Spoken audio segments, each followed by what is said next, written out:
그러니까 서론이 없고 그냥 결론만 가지고 창세기를 설명하려고 합니다. 그리고 본문은 창세기 본문은 50장 26절이고 그 다음에 전체 주제는 하나님과 아브라함과의 언약, 하나님과 아브라함과의 언약. 이 천지창조 사람 범죄 노아 대홍수 여기까지가 10장 32절까지인데 이것을 세 가지 사건이라고 여러분들이 글씨를 써놓으시면은 더 내용을 간단하게 설명할 수 있습니다. 그래서 창세기는 세 가지 사건과 네 족장의 생애로 구성되어 있다. 이렇게 얘기하면 돼요. 세 가지 사건과 네 족장의 생애로 구성되어 있다. 이게 본문 구성이 어떻게 되어 있냐 이렇게 묻는다고 한다면 세 가지 사건과 네 족장의 생애로 구성이 되어 있는데 바로 여기에서 한마디로 말하면 하나님과 아브라함과의 언약이고 두 마디로 말하면 세 사건과 네 족장으로 구성이 되어 있는 것이 창세기다. 이렇게 말할 수 있습니다. 그 다음에 이제 3단계로 표현을 하게 되면은 출애굽 백성들의 두 가지 질문이 창세기다.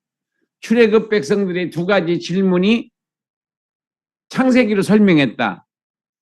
이것은 이제 신학적 해석입니다. 출애굽 백성들의 두 가지 질문이 창세기다. 창세기는 두 가지 질문이라고 그랬는데 첫 번째 질문은 여호와 하나님은 어떤 하나님이신가? 여호와 하나님은 천지창조의 하나님, 하나님의 사랑과 용서, 그리고 세 번째는 심판하시는 하나님. 두 번째 질문은 우리가 가나안 땅으로 왜 가야 하는가? 라고 하는 질문인데 아브라함의 생애, 이삭의 생애, 야곱의 생애, 야곱의 12아들을 가나안 땅 언약의 계승이라고 하는 왜 우리가 가나안 땅에 들어가야 되는가? 라고 하는 것은 아브라함과 아브라함과의 언약이 뭐냐? 바로 가나안 땅 언약이다. 무슨 언약이냐? 하나님과 아브라함과 무슨 언약이냐? 가나안 땅을 너와 너의 후손에게 주겠다라고 하는 그 약속입니다. 그래서 가나안 땅은 원주민이 살아야 하는 땅이 아니고 바로 하나님께서 아브라함과 아브라함의 후손들에게 주셔서 주신 땅이 바로 가나안 땅이다. 그래서 그 가나안 땅은 우리가 그 가나안 땅을 향해 언약의 땅인 가나안 땅을 향해서 우리는 가서 그 원주민들을 쫓아내고 바로 그곳에 이스라엘이라고 하는 나라를 세우고 여호와 하나님만을 섬기는 그런 나라를 세워 우리 후손들에게 남겨주는 것이 하나님의 명령이고 시대적 사명이다. 이렇게 모세가 설교를 한 거예요. 이 설교가 바로 창세기다. 그래서 많은 분들이 창세기를 읽으면서도 창세기가 왜 써있는지 모르죠. 여러분들도 이제 이번에 알게 되셨지만은 그렇게 이제 성경을 읽으면은 별로 시간만 낭비하는 거고 그 다음에 물질만 낭비하는 거고 그리고 허송세월을 하는 거죠. 읽어도 무슨 뜻인지 모르니까. 그런데 여러분들이 이제 어제 창세기를 했기 때문에 좀 이거는 쉽게 이해가 되리라고 생각을 합니다. 그 다음에 이제 4단계가 예수님의 세 가지 복음과 그리고 네 가지 사명. 예수님의 세 가지 복음과 네 가지 사명. 복음과 사명, 복음과 사명. 복음은 사역이라고 말할 수도 있어요. 세 가지 사역과 네 가지 사명, 이렇게도 말할 수 있습니다. 자, 세 가지 복음이 뭐냐? 바로 마태, 마가, 누가, 요한복음의 이 네 개의 복음서는 사복음서의 핵심이 뭐냐?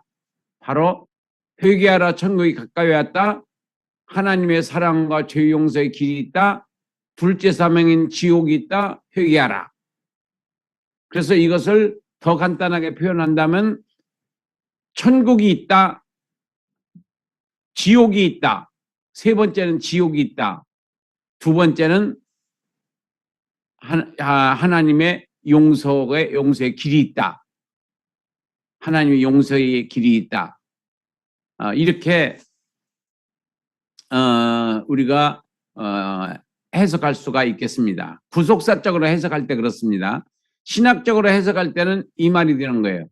천지창조의 하나님, 하나님의 사랑과 죄의 용서, 심판하신 하나님, 이거를 바로 여기서 예수님의 세 가지 복음에서 회개하라, 천국이 가까이 왔다, 천국, 그 다음에 용서, 그리고 지옥.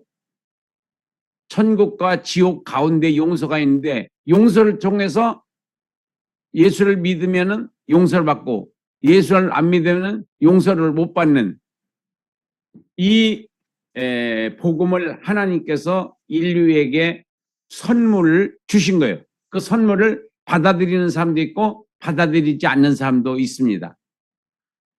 그 다음에 예수님의 네 가지 사명이 있어요. 예수님은 이 땅에 오셔서 그냥 오신 게 아니에요. 사명이 있어서 오신 거예요. 그 사명이 뭐냐? 첫째, 예수님은 보좌를 떠나 이 세상에 오셔야, 그게 바로 이제 앞으로 만들어질 천국이 완성되는 거예요. 예수님이 이 땅에 오셔야. 다른 방법도 있겠지만은, 그러나 이 방법이 제일 은혜로운, 그리고 최고의 좋은 방법이기 때문에 이 방법을 하나님께서 선택하셔서 예수님께서 보좌를 떠나 이 땅에 내려오셨다. 두 번째는 세상 죄를 지우고 가는 하나님의 어린 양으로 바로 이 세상에서 죽음을 맛보셔야 했었다. 세 번째는 첫째 아담이 잃어버린 영원한 기업을 둘째 아담이신 예수님께서 바로 천국으로 회복시키시겠다는 바로 사명이고, 네 번째는 하나님의 구속 계획을 다 이루시고 바로 이 세상을 떠나셨습니다. 그리고 부활하시고 3일 만에 부활하시고 그리고 40일 후에 바로 승천하심으로써 다시 오시겠다는 약속과 아울러 성령 강림을 약속하셨습니다. 자, 이것이 바로 창세기에서 바로 하나님의 구속 계획이 되겠습니다. 그러면 이 창세기에서 우리에게 주는 메시지는 뭐냐? 참 행복이란, 이렇게 설교 제목이 참 행복이란, 행복을 어디서 찾아야 하는가라고 하는 질문에 대해서 믿지 않는 자들은 물질에서 찾습니다. 이 세상의 모든 좋은 것, 권력이나 명예나 물질이나 기타 등등 좋은 것을 통해서 이 세상 것으로 행복을 찾지만은, 바로 믿음이 있어도 바로 이 세상 것에서 만족을 찾아요. 행복이 만족인데, 그러나 성숙한 성도, 저와 여러분들이 성숙한 성도냐 아니면 미숙한 성도냐 하는 그 잣대가 뭐냐 하면은, 내가 지금 영원한 것에서 행복을 찾느냐, 이 땅의 것으로 내 행복을 찾는가.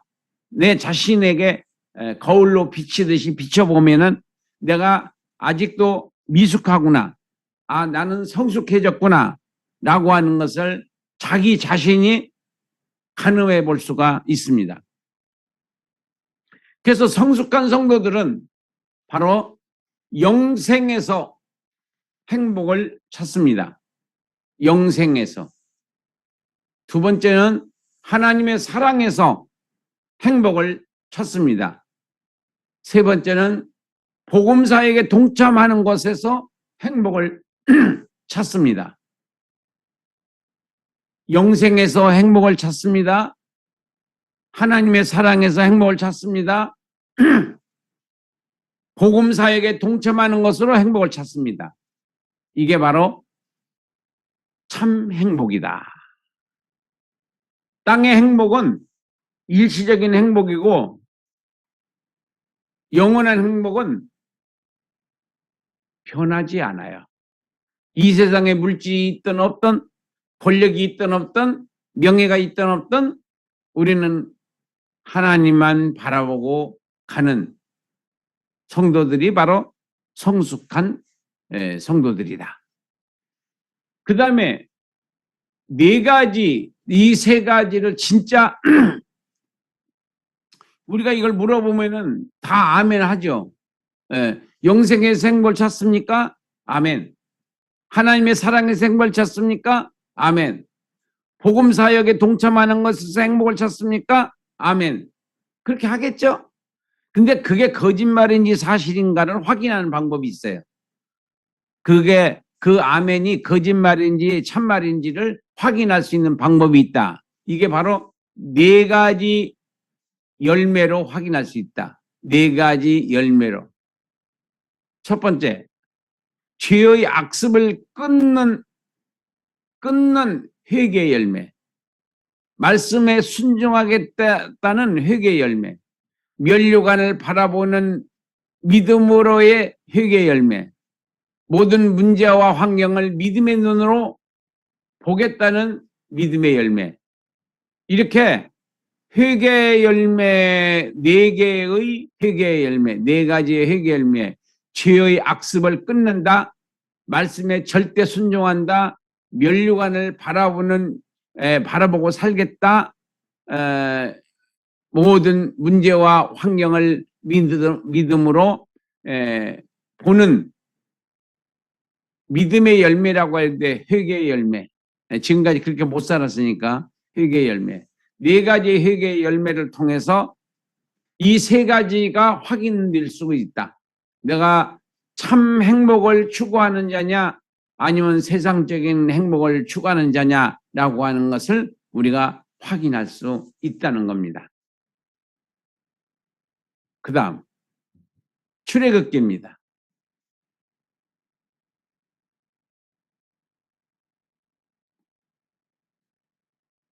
출애굽기 결론.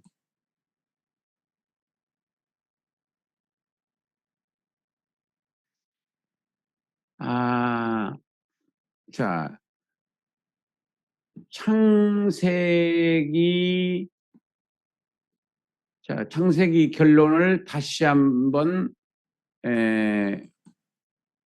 확인해 주시기 바랍니다. 창세기는 50장 26절 돼 있고 전체 주제는 하나님과 아브라함과의 언약이고 그 다음에 내용의 구성은 세 가지 사건과 네 족장의 생애로 구성이 돼 있다. 그리고 3단계 신학적 해석에서는 창세기는 왜 쓰여져 있는가? 창세기 기록 목적이 뭔가? 출애굽 백성들이 두 가지 질문이 바로 창세기다. 출애굽 백성들의 두 가지 질문이 창세기다. 첫 번째는 여호와 하나님은 어떤 하나님이신가? 천지창조의 하나님, 하나님의 사랑과 죄의 용서의 하나님, 심판하시는 하나님. 그리고 두 번째 질문은 우리는 가나안 땅에 왜 가야 하는가? 라는 질문에 대해서 아브라함과 하나님과의 언약인데 그 언약이 무슨 언약이냐? 바로 가나안 땅을 너와 너의 후손에게 주겠다라고 하는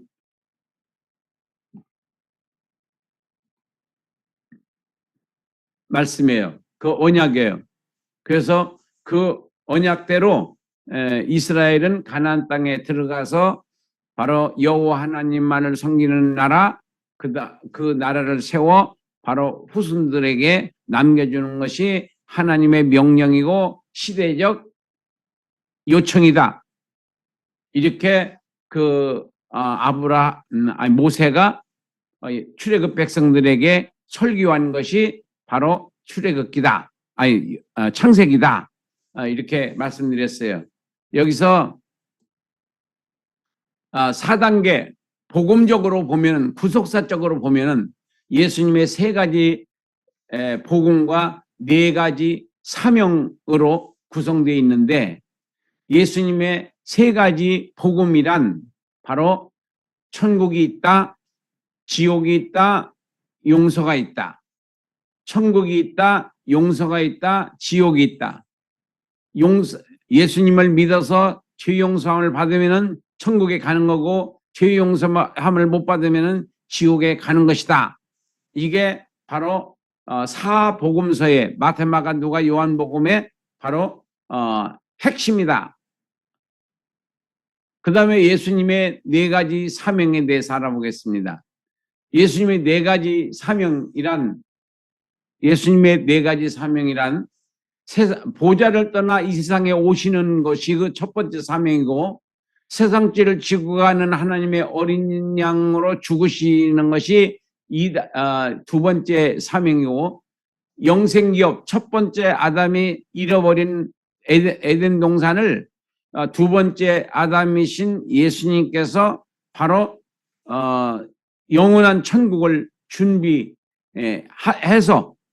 잃어버렸던 하나님의 백성들을 다시 구원해서 천국을 통치하시는 것이 통치하게 하시는 것이 바로 예수님의 사명이고, 4번째 사명은 하나님의 구속의 모든 역사를 다 이루시는 그것이 바로 예수님의 4번째 사명이다. 예수님은 이 4가지 사명을 십자가 위에서 다 이루시고, 그리고 죽으시고 부활하시고 승천하셨습니다. 자, 여기까지가 예수님의 생애와 사역에 대해서 말씀드렸고, 우리는 창세기에서 하나님께서 우리에게 주시는 말씀은 뭐냐? 참 행복을 찾아라. 참 행복을 찾아라. 참 행복이 무엇인가? 이 세상에 행복이 있고 천국에서의 행복이 있다. 일시적인 행복이 있고 영원한 행복이 있다. 우리는 성숙한 성도는, 초신자는 아직도 그들은 육신적인 행복을 추구하고 있고, 믿지 않는 자들은 당연히 이 세상의 행복에 목숨을 거는 어리석은 인생을 살고 있지만은, 성숙한 성도들은 영원한 행복, 바로 참 행복을 위해서 우리가 헌신하고 봉사하고 희생한다. 참 행복.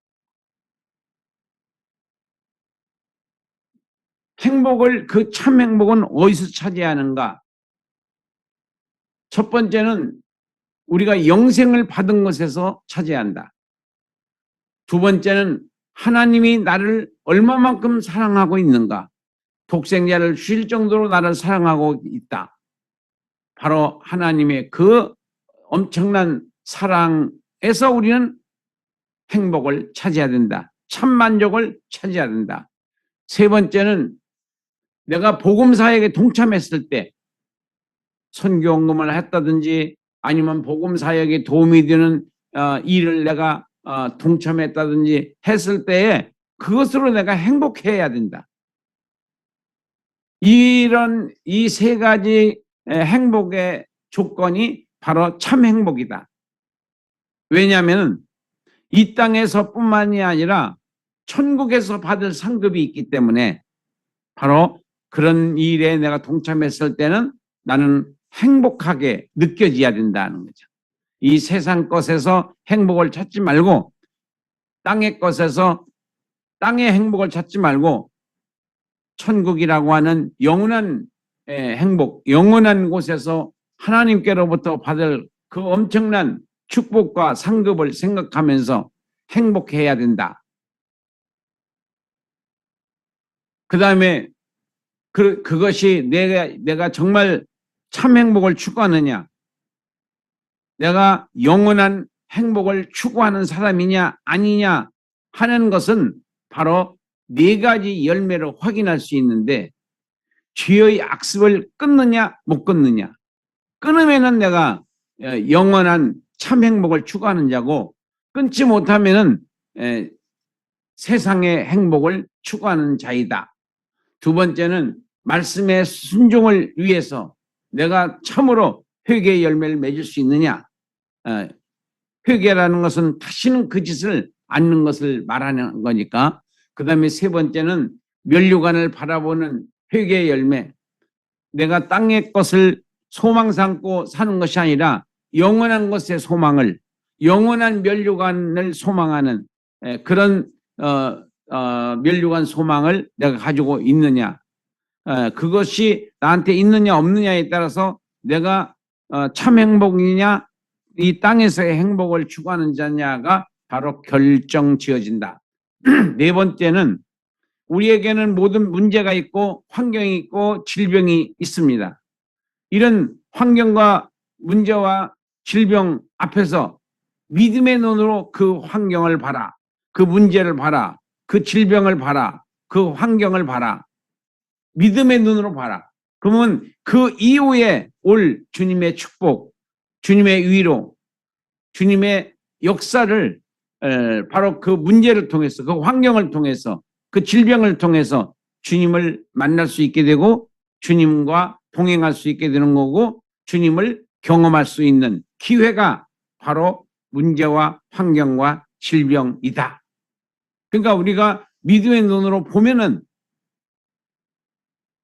지금 환경만 보는 것이 아니라, 지금 문제만 보는 것이 아니라 문제 뒤에, 환경 뒤에, 질병 뒤에 올 하나님의 축복과 하나님의 위로와 하나님의 회복과 하나님의 동행을 경험할 수 있는 기회라고 하는 그 각도에서 우리가 그 환경과 문제와 질병을 바라보면은 믿음의 눈이 열리는 거죠. 믿음의 눈. 믿음의 눈으로 봐라. 믿음의 눈의 열매. 믿음의 열매. 그래서 이 네 가지가 내가 바뀌어질 수 있느냐 없느냐가 바로 내가 참 행복을 찾는 사람이냐, 이 땅에서의 행복을 추구하는 자냐라고 하는 것을 결정 지을 수가 있다. 이렇게 이제 보시면 되겠습니다. 자, 그 다음에 이제 출애굽기를 보겠습니다. 자, 출애굽기는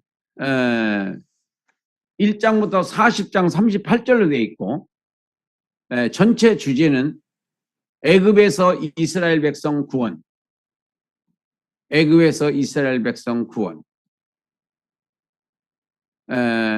여기서 대단원만 봅니다. 애굽에서 1장부터 12장 36절까지, 애굽에서 시내산 12장 37절부터 19장 2절까지, 시내산에서 19장 3절부터 40장 38절까지. 내용의 구성은 이렇게 되어 있다는 겁니다. 그 다음에 3단계 신학적 해석입니다. 모세가 이스라엘 백성들을 바로 왕에게서 구원하였다. 자, 이게 바로 그 의미가 되겠습니다. 모세가 이스라엘 백성들을 바로 왕에게서 구원하였다. 첫 번째, 6월절은 이스라엘에게서 이스라엘에게서가 아니라 이스라엘에게는 구원의 날이었고, 애굽에게는 심판의 날이 바로 6월절이었다. 두 번째, 이스라엘의 애굽 출발과 홍해를 건너 시내산에 도착하기까지가 바로 2장 37절부터 19장 2절까지가 되겠습니다. 그 다음에 세 번째는 이스라엘은 시내산에서 율법 언약을 맺었고 그리고 성막을 완성하였다. 이런 내용이 바로 출애굽기가 되겠습니다.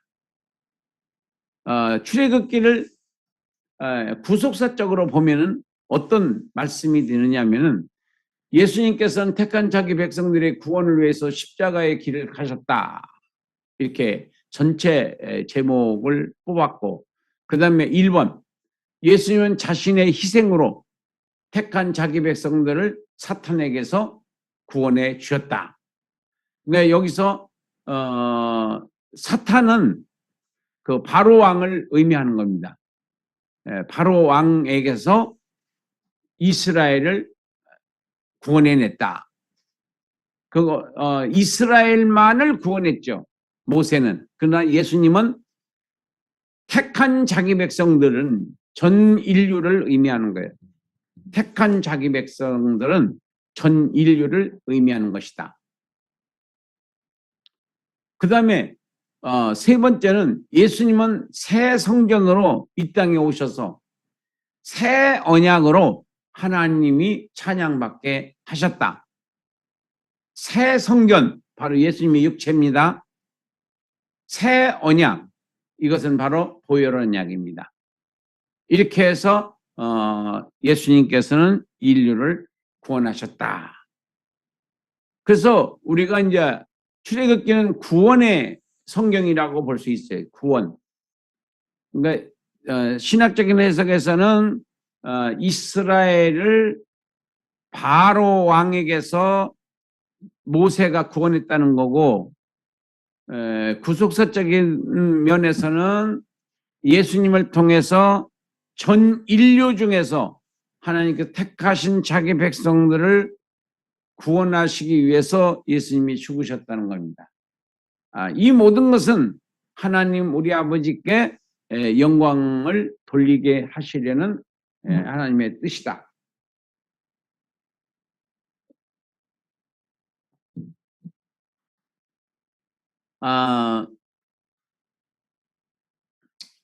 영생 구원을 찬양하라 라는 말씀이 있어요. 영생 구원을 믿으라 이렇게 돼 있죠. 찬양하라.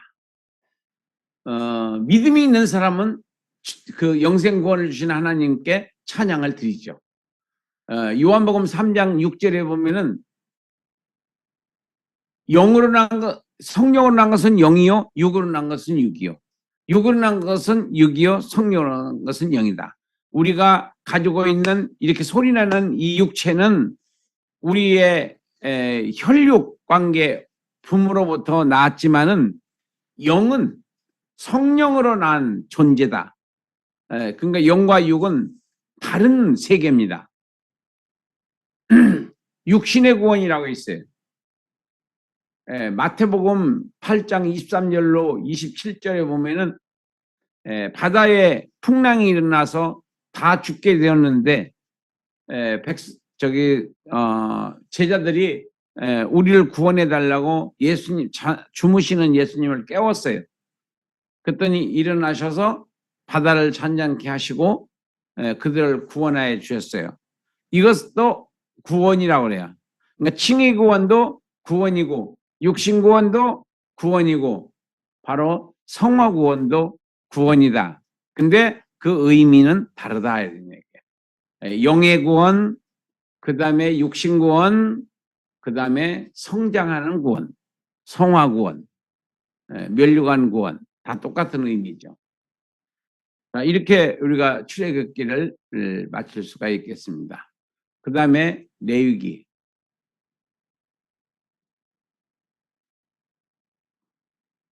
레위기는 27장 34절 되어 있고 그리고 율법 언약이 되겠습니다. 율법 언약을 바로 두 가지로 나눴는데 제사에 관한 법 1장부터 7장, 17장, 그 다음에 절기에 관한 법 18장부터 27장 이렇게 해서 두 개로 구성이 되어 있다는 것을 우리가 알 수 있고 3단계 신학적 해석에서는 하나님께 나아가는 방법과 교제하는 방법. 그래서 첫 번째는 교제를 통하여 하나님께 나아가는 법, 제사를 통하여. 1번은 제사를 통하여 하나님께 나아가는 방법이 바로 제사고, 하나님께 나아가는 방법이 제사를 통해서 구약적 개념이에요. 그 다음에 두 번째는 절기를 통하여 하나님과 교제하는 방법이다. 하나님과 어떻게 교제를 나눌 수 있느냐. 그러니까 지금하고는 틀리는 거예요. 그 당시는 절기를 통해서 교제를 했다. 그 다음에 구속사적으로 보면은 4단계로 보면은 예수님께서 하나님께 드리신 산제물과 산제사, 산제물과 산제사. 이것을 좀 읽어드릴 테니까 예수님은 아벨의 제사, 노아의 제사, 아브라함의 제사, 그리고 모세에 가서 율법, 다윗과 솔로몬에게서는 다윗까지는 성막 예배 제사를 드렸고, 솔로몬부터 바로 예수님까지는 성전에서 제사를 드렸어요. 그 제사와 제물에 대한 제도와 형식을 십자가에서 완전히 제물과 제사를 드림으로써 드리심과 동시에 형식적 제사의 마침과 새로운 제사 제도를 선포하셨다. 예수님이. 그것이 바로 신령과 진정으로 드리는 예배라고 하셨고, 예수님이라는 제물과 제사가 아니면 구원이 없는 것처럼 성령님으로 말미암지 않고는 진정한 예배라고 할 수 없다고 선포하신 것이다. 예루살렘으로도 말고 사마리아로서도 말고 바로 신령과 진정으로 드리는 때가 온다. 이렇게 요한복음 4장에서 예수님께서 수가성 여인에게 설명을 했습니다. 전도를 했어요. 그래서 예수님께서 드리신 제사는 택한 자기 백성들과 하나님과의 관계를 화목하게 하신 것이다. 그래서 예수님의 전 생애와 사역의 목적은 하나님께서 창세전에 세우셨던 그 계획을 다 이루시는 장면이 바로 예수님의 십자가의 죽음이다. 그래서 여기서 교훈에서 더 알기 쉽게 말씀을 드립니다. 이 교훈에서 참된 예배란 교회에서 드리는 예배가 아닙니다. 여러분들 착각하고 계시면 안 돼요. 교회에서 드리는 예배가 아니고 바로 무슨 예배냐? 여기 로마서 12장 1절로 2절에 있어요. 로마서 12장 1절로 2절. 우리가 한번 찾아서 한번 읽어볼까요? 로마서 12장 로마서 12장 로마서 12장 1절 2절 1절만 먼저 읽겠습니다. 그러므로 형제들아 내가 하나님의 모든 자비하심으로 너희를 권하노니 너희 몸을 하나님이 기뻐하시는 거룩한 산 제물로 드리라. 이는 너희가 드릴 영적 예배니라 그랬어요. 몸으로 드리래요. 몸으로.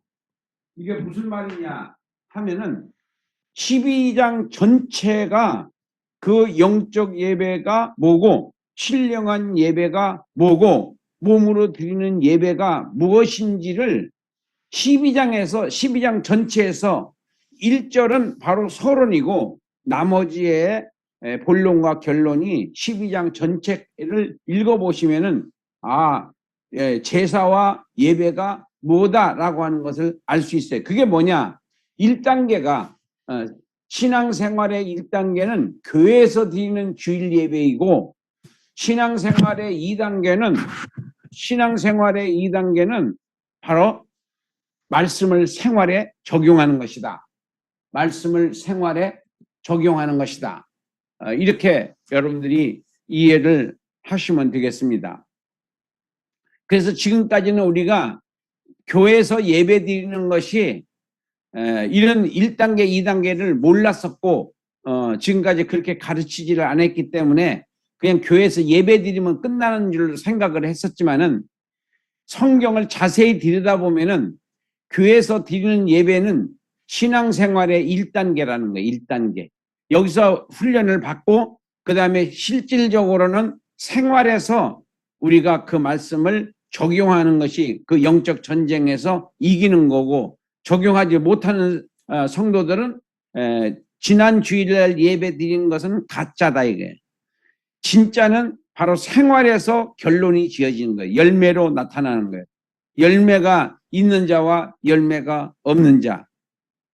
열매를 생각하며 생활하는 자와 열매는 필요 없고 그 형식이 있는 교회에서 예배만 중요하고 생활은 중요하지 않다고 생활은 강조하지 않는 그런 설교를 계속 듣고 있는 성도들이 불쌍하고 참 딱하고 그것을 전하고 있는 그 목사님이 성경을 공부하지 않았고 성경을 제대로 이해하지 못했기 때문에 그런 결과, 그런 설교만 주장하고 설교에 뭐 목숨을 걸었다느니 쓸데없는 소리를 하고 있는 거예요.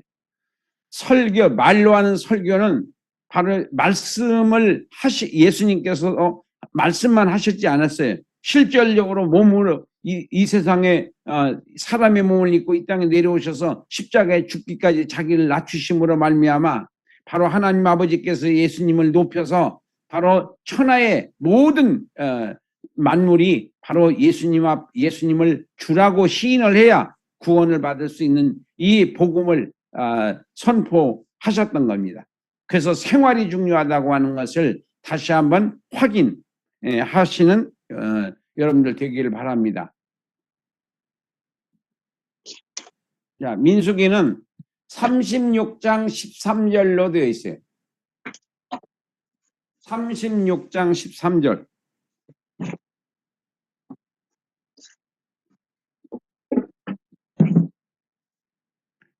그리고 전체 주제는 광야 생활. 광야 생활. 광야 생활을 이제 구성을 보면은 시내산에서 1장부터 10장 10절까지가 시내산에서 있었던 일이고 두 번째가 시내산에서 모압까지가 10장 11절부터 22장 1절까지 10장 11절부터 22장 1절까지는 시내산에서 모압까지 가는 도중에 있었던 사건들을 다루고 있다. 세 번째는 22장 2절부터 36장 13절까지인데 바로 모압 평지에서 있었던 일들입니다. 모압 평지. 모압 평지가 어디냐? 요단강 바로 건너편. 요단강 왼쪽은 요단강을 건너면 가나안 땅. 바로 요단강을 동쪽으로 가면 바로 모압 평지가 있어. 넓은 평지가 있습니다. 거기를 가봤는데 평지가 넓더라고요. 그래서 요단강이 지금은 옛날에는 엄청 물이 많았었지만 지금은 개울물이에요. 개울물. 그냥 이렇게 담그고 내가 걸어서 그냥 건너가요. 걸어서 건너가. 물이 쫄쫄쫄쫄쫄 내려와요. 한강 같은 그렇게 넓은 강이 아니에요. 그냥 그런 강도 아니고 약복강 같은 데는요 아예 물이 없습니다. 거기가 물이 없어요. 요단강은 그냥 그냥 개울가라고 생각하시면 되겠어요. 개울. 저기 저 광명 그 개울보다도 더 얕아요. 거기보다도 더 얕아요. 그래서 지금은 요단강이라고 하는 강은 강이지만은 근데 요단강이 경계선이고 경계선을 해서 바로 서쪽이 이스라엘이고 동쪽이 요르단이라고 하는 나라가 지금 있어요. 그래서 그 강을 건너기 전이 바로 지금 민수기에서 세 번째 모압 평지에서라고 하는 말입니다. 그 다음에 신학적인 해석을 해보면은 어떤 의미를 담고 있느냐 하면은 시내산에서 요단 동편까지의 역사 이렇게 한마디로 말할 수 있고 이것을 나눠서 설명해 보면은 1, 2, 3 이게 되겠습니다. 1번이 시내산에서 출발 전 1차 인구조사를 했습니다. 시내산에서. 그리고 2차 인구조사는 모압 평지에서 했어요. 모압 평지에서. 자, 다시 첫째가 1장 1절부터 민수기 1장 1절부터 10장 10절까지가 시내산에서 있었던 일이었는데 거기서 대표적인 사건이 1차 인구조사다. 두 번째는 10장 11절부터 22장 1절까지인데 바로 시내산에서 광야, 시내 모압 평지 요단 동편까지의 도착하는 과정 속에서 일어났던 사건들을 모은 것이 바로 2번이고 3번은 모압 평지에서가 되겠습니다. 모압 평지에서 도착한 이스라엘은 그 60만 대군이 이 모압 평지에서 가늠하다가 나머지 여호수아와 갈렙만 살아남고 나머지는 다 죽고 그 다음에 2세들 출애굽 2세들이 가나안 땅에 들어가는 과정에서 있었던 사건을 다루고 있는 것이 바로 민수기다. 그리고 모세에서 여호수아로 지도자가 바뀌는 장면을 볼 수 있어요. 민수기를 구속사적으로 해석을 해보면은 이제 우리가 구속사 다음 주에는 성경 66권 관통 맥잡기, 성경 66권 관통 맥잡기. 이게 무슨 말이냐면은 성경 66권을 다 다루는 것이 아니라 고속도로를 내는 거예요. 고속도로를. 성경 66권을 여기 66권을 다 따라가는 게 아니고 그 중에서 바로 연대적 역사에 해당되는 성경만 딱 쫙 뽑아보면은 14권으로 요약이 될 수 있어요. 14권으로. 창세기, 출애굽기, 민수기, 여호수아, 사사기, 사무엘상, 사무엘하, 열왕기상, 열왕기하, 에스라, 느헤미야, 그리고 누가복음, 그리고 사도행전, 요한계시록 해서 14권만 뽑아가지고 그 사건을 다룸으로써 성경의 역사가 어떻게 진행되어 왔는지 그리고 앞으로 되어 갈 것인지 이 부분에 대해서 우리가 한번 한 2, 3일 정도 날짜를 잡아가지고 한번 들어보시면은 성경을 이렇게 고속도로로 한번 이렇게 훑어보고 그 다음에 자세히 들어가는 게 좋겠구나 이런 것을 여러분들이 그래서 그 구속사가 하나님의 구속의 역사를 이루시기 위해서 어떻게 계획을 하셨고 어떻게 진행하고 계시고 지금 어떻게 진행되고 있고 앞으로 어떠한 결과 어떠한 종점 어떠한 완성을 만들어 나가시는 건가라고 하는 것을 우리가 추측할 수 있고 또 성경을 볼 때에 성경을 이해할 수가 있기 때문에 이 관통맥 잡기는 여러분들이 굉장한 도움이 될 거라고 생각합니다. 자, 여기서 민수기를 우리가 구속사적으로 보면은 하나님의 지상에서의 33년 6개월간의 생애와 사역에 대한 계시적 예언이다. 뭐가? 민수기가. 민수기는 예수님의 지상에서의 33년 6개월 동안의 생애가 어떻게 진행할 것이며 어떤 사역을 할 것인가 라고 하는 것을 여기서 지금 설명을 하고 있습니다. 이것의 대표적인 관주를 하나 찾아보겠습니다. 민수기 한번 보겠습니다. 민수기. 요한복음 3장 14절 읽겠습니다. 모세가 광야에서 뱀을 든 것 같이 인자도 들려야 하리니 이는 그를 믿는 자마다 영생을 얻게 하려 하심이니라.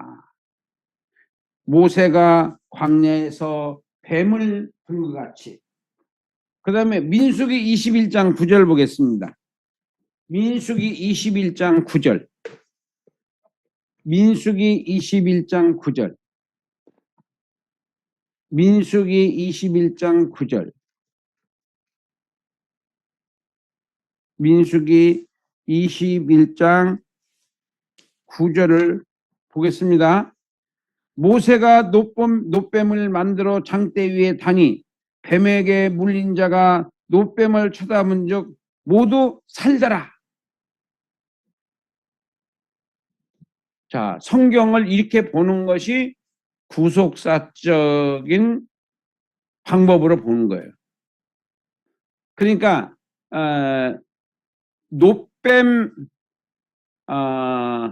놋뱀의 사건은 민수기에서 놋뱀의 사건으로 국한된 말이 아니라는 거예요. 그래서 하나님의 말씀은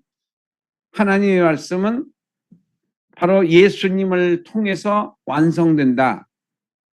여기서는 지금 놋뱀을 장대에 달고 아론이 뱀에 물린 백성들에게 놋뱀을 찾아봐라 이렇게 소리를 질렀어요.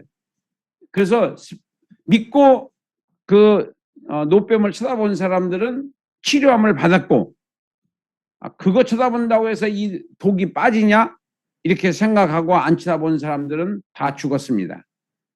이 사건은 바로 앞으로 예수님이 이 땅에 오셔서 바로 놋뱀과 같이 십자가 위에서 죽으신 이 예수님이 바로 내 죄를 위해서 십자가에 죽으셨다라고 하는 것이 믿어지는 성도들은, 믿어지는 분들은 바로 죄사함을 받고 그 죄의 독이 빠져나가고 영생을 받게 되고, 믿지 않는 자들, 뭐 예수 믿는다고 구원받아? 그런 황당한 게 어딨어. 그래서 안 믿는 사람들은 그냥 그 죄의 대가로 바로 지옥에 들어간다. 바로 이 사건, 예수님의 이 민수기는 예수님에 대한 그 계시와 예언으로 봐야 된다는 거예요. 그래서 어제 우리가 요한복음 3장 19절, 또 누가복음 24장 어저께 확인을 했잖아요.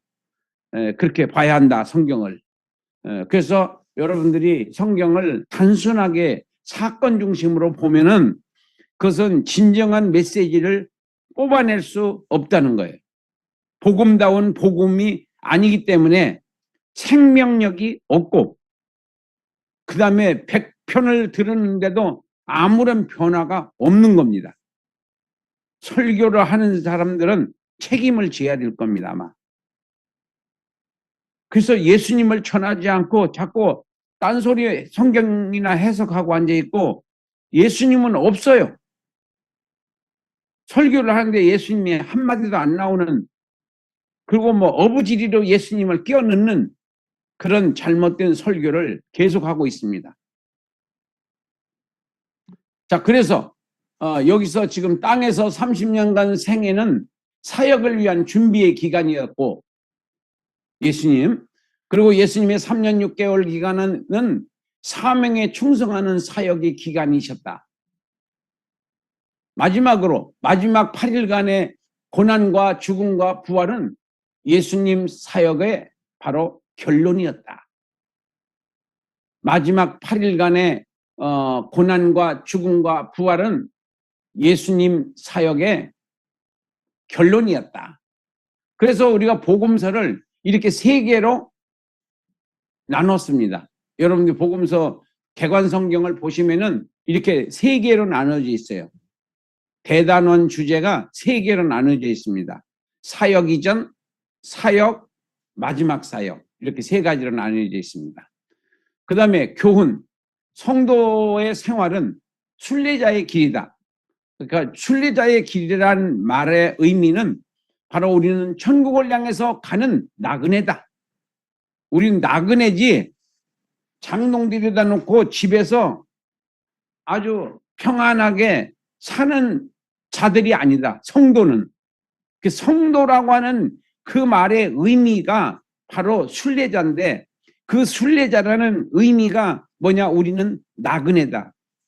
어디를 가는 나그네냐? 천국을 향해서 가는 나그네다.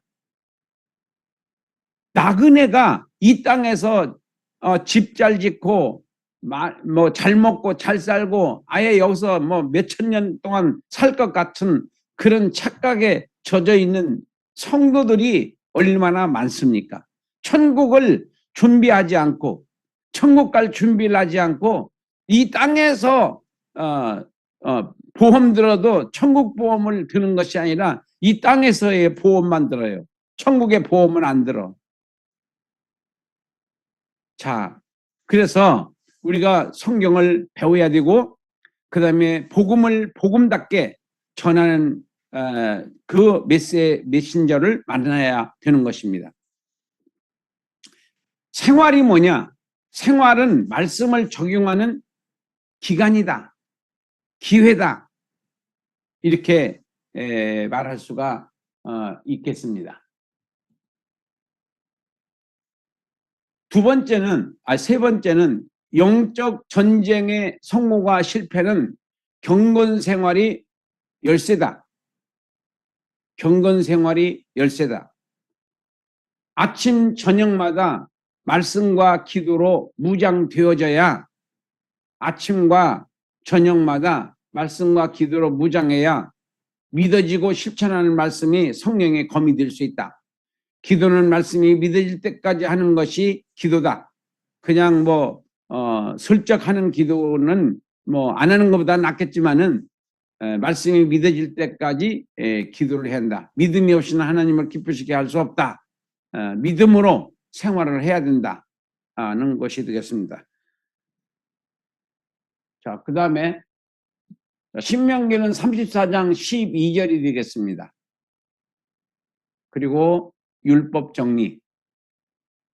율법 정리라고 하는 큰 주제고 그 다음에 율법 정리 안에는 역사 회고 1장부터 4장 43절, 율법 정리 4장 44절부터 26장 19절까지, 미래 예언 27장부터 34장까지가 내용으로 구성이 되어 있습니다. 그 다음에 3단계 의미는 이스라엘의 과거와 현재와 미래를 모세가 이 신명기를 통해서 잘 정리를 했습니다.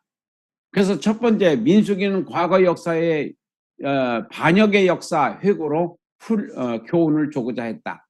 1장부터 4장 43절까지는 민수기는 4장 43절까지는 과거 역사, 이게 바로 민수기 요약이에요.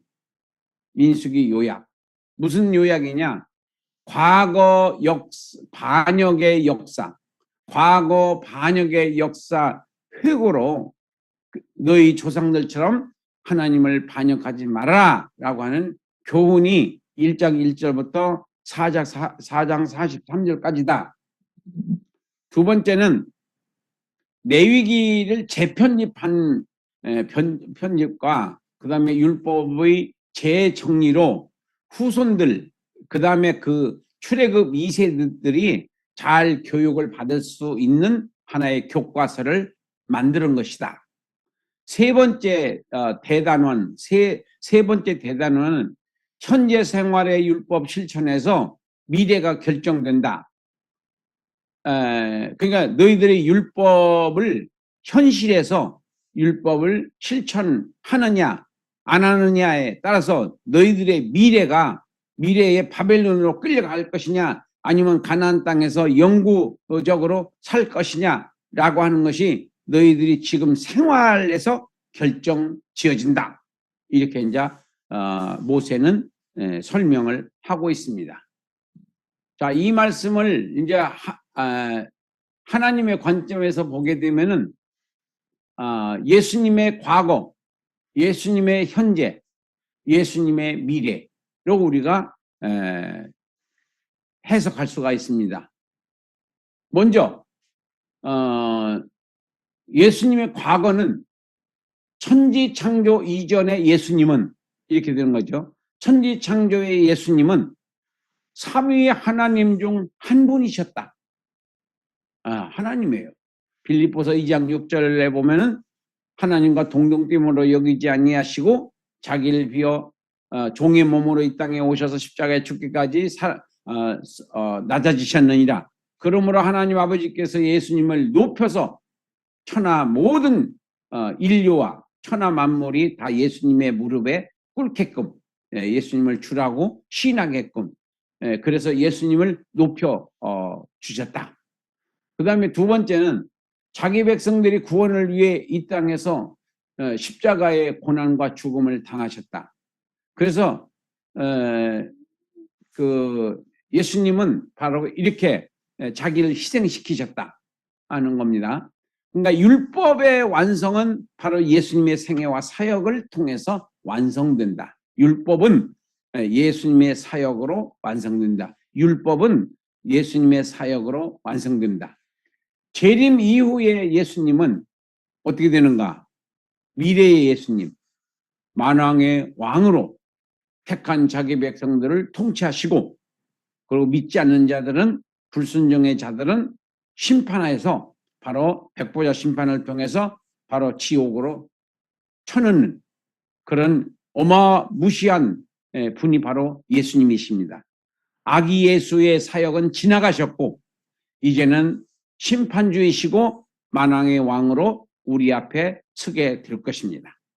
자, 이렇게 우리가 신명기에서 예수님을 살펴봤고 그러면은 우리는 어떻게 살아야 되는 건가? 자, 내가 믿기 전 나를 봤습니다. 나를. 하나님을 몰랐고 진노의 자녀였고 그리고 영벌을 기다리는 존재였었다. 내가 믿은 후에는 영생을 선물로 받았고 영원한 영광의 소망을 위해 사는 자가 되었습니다. 부활 후는 어떻게 되냐? 천사도 부러워하는 완전한 인간이 되어 부활체가 되어 영원토록 주님을 찬양하게 될 것입니다. 할렐루야.